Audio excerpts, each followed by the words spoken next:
2, 1, let's go. I know there are always a lot of people tuning in at any given moment, so despite us already mentioning this a few times, I'm going to do it one more time. A lot of you guys probably wonder, like, why are you guys syncing up the replays and not just watch it together?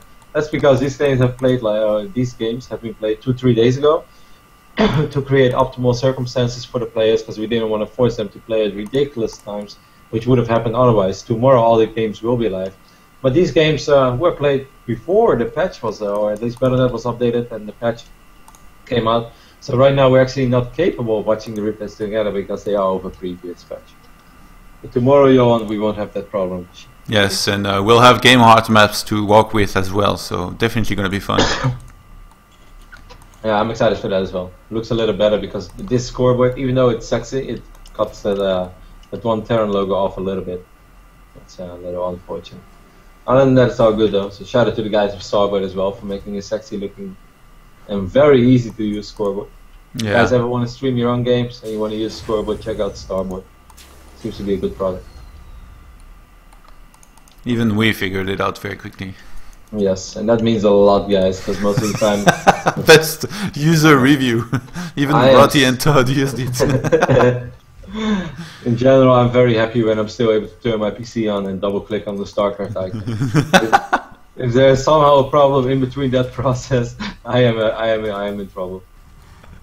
I always giggle when people ask me, like, are you gonna build your next PC yourself? It's like, what? No. You're crazy. I'm gonna destroy every single component before it hurts. Either way, MMA's trailing 2-1. He played excellent on Polo Night though. I must say, Johan, this series so far hasn't really lived up to the expectation yet. I hate to say that because I don't want to be too overly critical. But these games have all been relatively one-sided and have been decided in early stages of the game. Yeah, I mean, it depends what you mean by that. Like, if you expect long and epic games, of course, but the level of play has been quite good. Just because the games end early doesn't necessarily mean they are playing bad. TaeJa played super well in that first game that he won very quickly. MMA was the one who really made a difference in the previous game, and they were fortunate in a way. Remember, TaeJa, he dodged those Widow Mines just with a very close range with his Banshee. Imagine he runs into both of them, then it's a completely different game we see. And same thing for MMA. TaeJa was out on the map in the last game trying to find that Banshee. He did not find it. And because of that, that Banshee found its way to his mineral line, kill some more SCVs. But now, we are having a double Barracks Reaper build on this map. And this is crazy, Johan, because MMA scouted with the SCV, so that means he sacrificed a little bit of resources as well, even before his opponent did, as TaeJa did send out a scout as well. But it's a poor scout by MMA. It's perhaps a little sloppy, but he just sent his SCV and he saw the refinery, saw the Rex, and he's like, alright, that's all I have to see for now. He does not know that there is a second Rex. And that's what really hurt him, because the Reaper number can suddenly be a lot higher than he expects it to be. Yeah, he's gonna have to be careful, but I think he knows, because he's getting a second Rax before getting his factory. So MMS playing it pretty safe. He's getting Marines now after his initial 2 Reapers. Gonna have to be careful to micro this, right? But I think he's handled this pretty well. He's read the game very well. Getting the second Barracks was definitely the good choice here. And then the factory behind it will allow him to take into maybe a Banshee if he wants to. I think one Hellion would be useful as well, as Hellions can soak up a few shots here and there. Despite Hellions taking extra damage, they're still pretty good against Reapers because they mess with the AI. Soak up shots. 2 Reapers against 3 can still be tricky though. It's all gonna go down to micro, but so far, oh wow, MMA picked up one of those Reapers. At the same time, TaeJa was able to pick up a Reaper as well. But this is okay for MMA, as his opening was slightly more economic, at least in the early stage of this game. The Reaper's going to try to jump on top of these Marines who will all come down to micro. This is pretty close. Excellent control on both sides so far.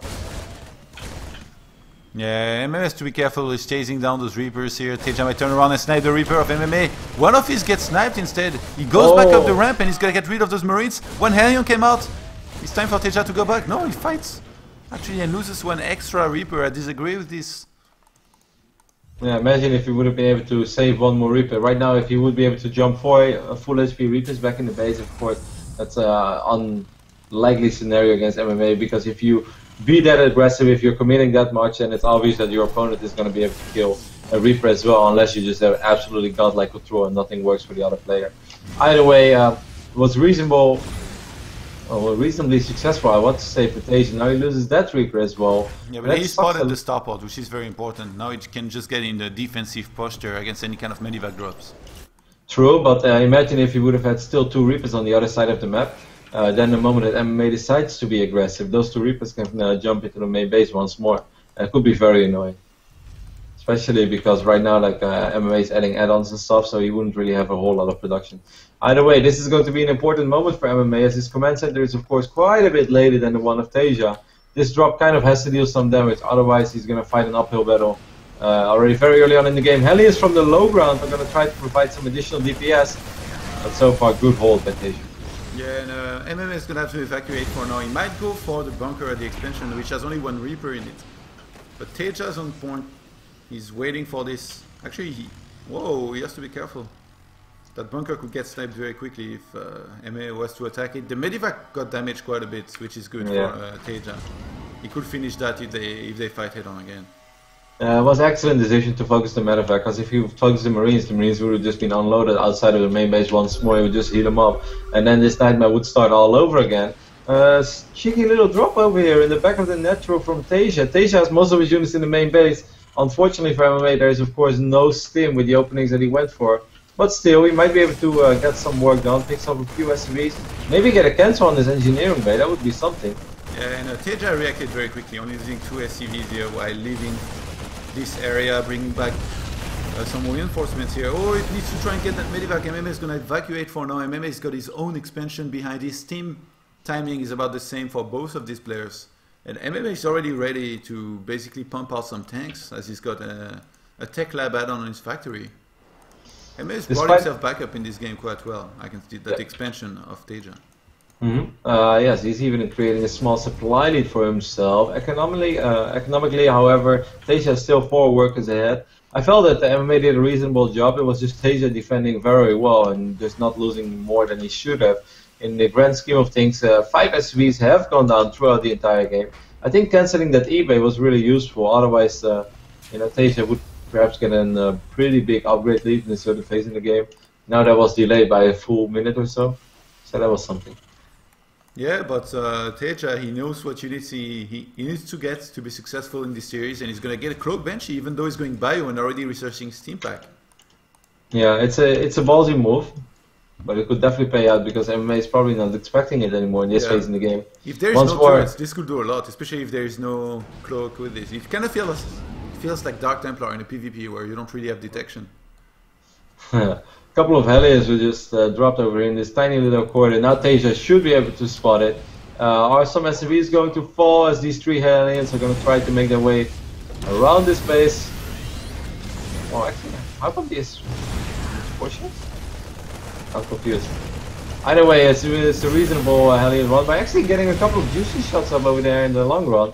It took them a while, but right now 9 SCVs have fallen, and that's of course completely worth it. At the same time, there is a Cloak Banshee on the other side of the map that got picked up as well by MMA. Sick drop there. Surrounded MMA now. I didn't think he was going to be able to kill it. When I saw the scan, I was like, well, TaeJa escapes, and then Marines were dropped on the other side, nicely done here by MMA. Now he's got the turret in his natural, he's getting 1 in his main, and I like his position in this game. He's actually creating a pretty okay lead for himself, as you said. I like his position as well. 42 workers against 39. His +1 is a little bit quicker because he was able to force a cancel on the engineering bay from TaeJa. He has all the map control in the world. TaeJa investing in those Cloak Banshees wasn't really worth it so far. This might change, however, with this second Banshee. He's going to try to do some work. TaeJa's going to stim in and then get some shots off on this Banshee. Well, this looks really scary, man. If I was TaeJa and I was a TaeJa fan. Okay, he does have a tank on the high ground. That is, of course, always the way you want to defend this. Regardless, this looks pretty scary. 61 army supply against 52. I think our Terror from Team Liquid might be contained over here for a while.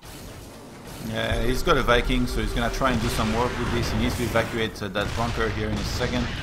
And he has a second. Oh, actually, he unsieges to get closer because of that Viking. He gained the air control, so he makes sure that MMA cannot step in there. Actually, does he have the range? No. Doesn't have the range for those things, but he's gonna steam in there as those Marines from MMA were out of position here for a second. And TaeJa gets rid of that push quite well here. And yeah, great. Lead.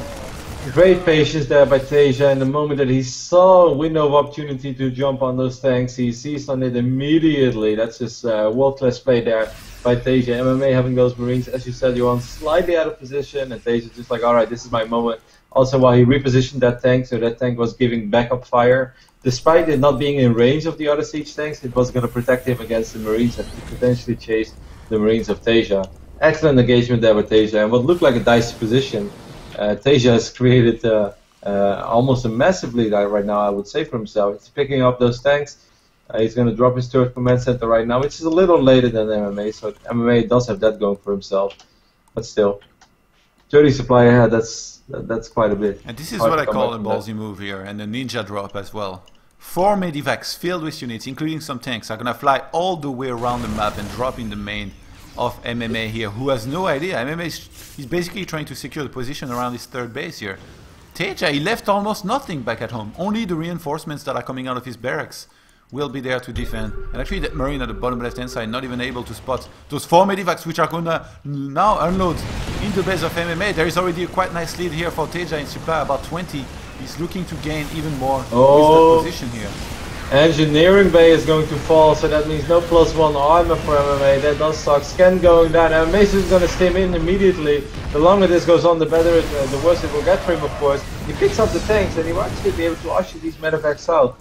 But TaeJa is able to save most of the Marines for now. Yeah, a lot of these Marines. 2 medivacs are filled with him, and the third one has a few Marines as well.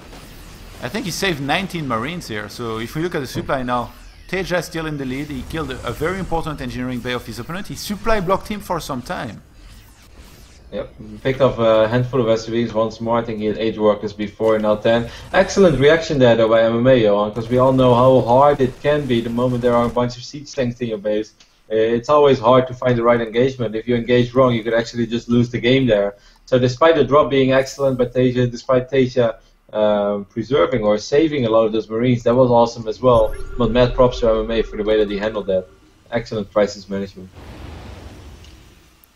I think TaeJa is ready to go for a follow-up attack. And MMA is doing the same move that TaeJa did, but he's raising the stakes. 5 medivacs instead of 4, except this time TaeJa is about to attack the third base of his opponent. We might have some kind of a base raid there. And TaeJa has already remade some units back at home. He's anticipating the drop. He's sieging possibly back at home. He's placing his Marines and tanks to receive this attack from his opponent. Still, it's a little too much to handle with though, especially because there are 4 or 5 tanks in his army. But TaeJa has been doing so much damage at the same time on the other side of the map. He's doing a ridiculous amount of damage as well, picking up that tank from MMA that was in the main base. That was basically the gatekeeper. The Marine numbers are just insane for TaeJa. Where do all these Marines come from? 48 still. He had like over 60 before the barracks, start. Kevin. They come from the barracks. Sorry. So is that how Marines are made, Johan? Yes. And actually, funny situation here. TaeJa is evacuating his bases as well. And oh, that's... MMA has 1 orbital left. It's not burning yet, but it's quite low on hit points. I'm surprised TaeJa didn't focus on it a little bit more. TaeJa has handled this base rate a lot better than his opponents. He's now 99 supply. The army supply 57 to 47, still pretty close. MMA doesn't have a single worker left. TaeJa, he has 41 SCVs that escaped this. And with the... Wait, actually... Oh, his orbital is stuck in a corner. So his SCV is actually going to be useless. He needs to pull them and use them to attack. Oh, this eBay, oh my god, the eBay gets picked up and the armory gets picked up. I think the armory upgrade will finish. But I do not think that +2 finished. Let's just double check this. No, wow, that was so close. Poor MMA. He could have had +2 on these Marines, and he might not have that many Marines left anymore, but 22 Marines with +2 or 27 Marines with +1. Wow, that was so freaking close that eBay was about to finish up. Yeah, and TaeJa can remake a command center, luckily for him, so yes, he actually starts it in front of that last depot of MMA that he kills. So MMA is gonna know right now that basically his opponent, he still has a production capability with this command center, all the SCVs he has. He's gonna try and rebuild an economy. The thing is, MMA doesn't have this stronger army. Even if it did, then he will be at disadvantage because TaeJa is taking a base and is camping it with tanks. But now, MMA actually has less army supply, 10 less army supply. He does have 2 tanks more, he has 5 Marines less, and the medevac number is really insane. There is also a Viking, a single Viking out of for TaeJa. Hey, TaeJa has found the only orbital command from MMA, and he's actually going to be able to shoot it down. Wow, so MMA right now, well, if the clock wasn't ticking yet, I think what he's going to try to do is going to drop on the high ground, because he knows that he can't engage straight up. Sick move over here, but while TaeJa is already anticipating this, he's worried about that. He knows that it will suck. Oh, he sees it with his Reaper. I think he saw it. No, I think he only saw the 2 Marines. Oh my god, why is he not unloading? Whoa, okay, here comes the stim. Oh, he sieges on the high grounds. And TaeJa is gonna move his army. He unseizes all 5 tanks immediately. Yeah, by the way, 5 tanks against 3. This is a pretty important number here. Yeah, I know. Oh, he sieges 1 in the range. Oh, he has no air control though. That 1 Viking right now is so freaking important. I didn't even think about that just yet, but this reminds me of the Wings of Liberty days as well. 1 Viking is gonna make life living hell for MMA. Let's not forget, MMA lost his orbital command, so he can't scan anymore. He already lost 2 tanks before this fight starts. He's gonna try to stim in right now. He picks up a tank of TaeJa, picks up the 2nd tank as well, but the Marine numbers are dwindling. Only 8 Marines left for MMA. TaeJa, he pulls SCVs here. MMA has got rid of 2 of those tanks. There is only a final 1 left. And I'm surprised TaeJa does not drop on the high ground and flank from the side here. He's, he could actually, he's scanning with that orbital command he's got on the top left hand side of the map. He's pulling SCVs now. I think TaeJa is gonna go for it. He's had enough. Yeah, he has 50 on the high ground, steaming everything, getting in there. And those tanks are close enough to the ramp that the units can shoot from down there. GG gets called, and TaeJa is gonna take the first series of the day with 3-1 here. That was a pretty sick ending to this game. So TaeJa will be our first player advancing into the semifinals, which means we are going to see more of him tomorrow. Is that correct, Johan? Yes, and he will be playing from Europe since he was at the DreamHack kickoff event yesterday. So he should be in the Netherlands tomorrow and ready to play. Yeah, that was a very nice little gift from DreamHack to TaeJa. They're like, so TaeJa, we heard you're all about winning money these days. How would you feel about winning some money against TaeJa? Well, he's like, well, that sounds pretty good to me. It's time for PvP, man. Yes, we are gonna get ready for the 2nd series of the day. That's going to be really sick. It's going to be Hero. I talk a lot about Hero, whether I'm casting Protoss games or not. I always like to talk about